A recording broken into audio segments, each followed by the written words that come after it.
But he had already found a replacement in the form of Sewell, New Jersey's Combat Zone Wrestling, which was described to me as, this is better, it's crazier, they're in your face, things are breaking and flying all over the place. And my first show happened to be Best of the Best. I'd never been to an independent show before that. So I just remember, out of like the haze of the rain, out of the fog, came Zandig just waiting.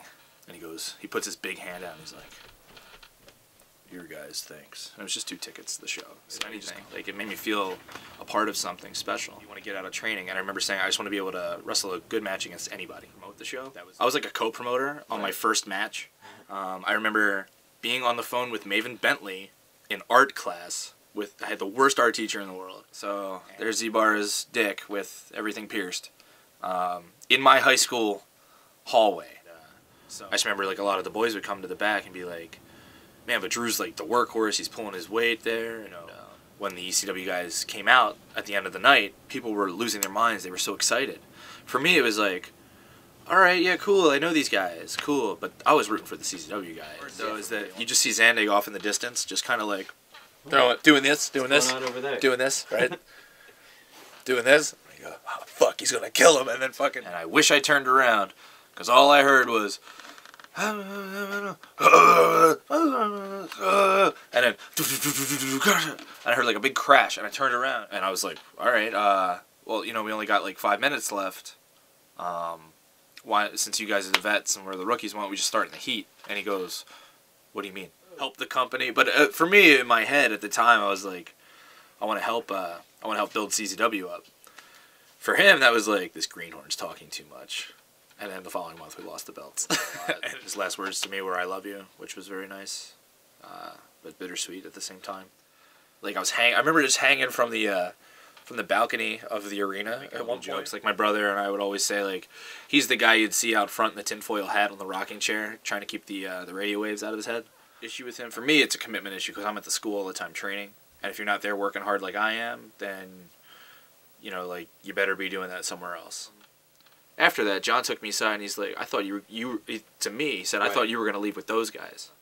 To me, that's really, like unprofessional and disrespectful to guys who have kind of like committed to you business-wise, regardless whatever issues were there. Like we'd have our ring set up on one side of the arena, and on the other side of the arena, like Cashmere's ring was set up, and we'd be training at the same time they were. And it was really big deal. It was like, "You ever wrestle Sabu?" And Hero's like, "Yeah." He's like, "Did you win?" And that he leads by example and really sets an example for how you should conduct yourself and carry yourself and just be a good person in general. What was our thing? Like, he had the natural presence. I had the more attentiveness, I guess. That was not planned. That was not premeditated. We were not told that was going to happen. Their match was supposed to be after ours. He's very honest, and he has directions. He'll give you directions. That's crazy. He did die. He died. He came back to life. No, he did die. He literally died. His heart stopped. That's death. In the helicopter. You're the top guy in the company. You go and do this. That sucks. And I don't need to lecture anybody about that stuff. But it just, from my perspective, it was kind of crappy. And it was just something else that we had to get through. Yeah, man. So a lot of people were not like into that. DJ was very secretive about that. And actually, he's been wrestling for a long time. Not a lot of people realize that. When he came into CZW, though, it was like day one. And he got the shit kicked out of him. And Drew. He had no reason to even go as much as he did. He wanted to bleed for me. Really, I owe it all to him, like, for bringing me into this crazy lunatic world. It's a responsibility. I have a responsibility as champion to represent everybody else who works for the company. I think that's how that world title thing really helped open me up to the possibilities of what I can do. It made me feel like I was doing something right.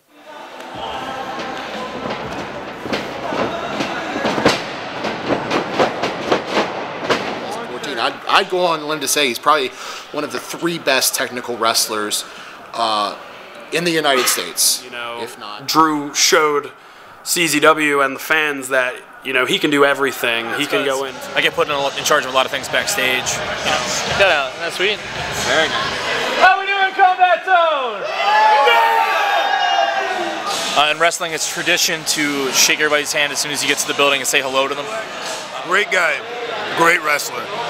Wrestler's wrestler. A professional wrestler's wrestler. Me, and I've learned a lot from him, how he carries himself, how he talks to people, and he's always lent me an ear when I needed. Impressive, really. Just the sense that, you know, where he started, where he came from, how he looked then versus how he looks now, and what he knows and what he's capable of, and his teaching abilities. I mean, he commands respect. I mean, he's deserved it. He's been around. He has good matches. So I mean, I don't think anyone can not respect the things that he's done so far in professional wrestling.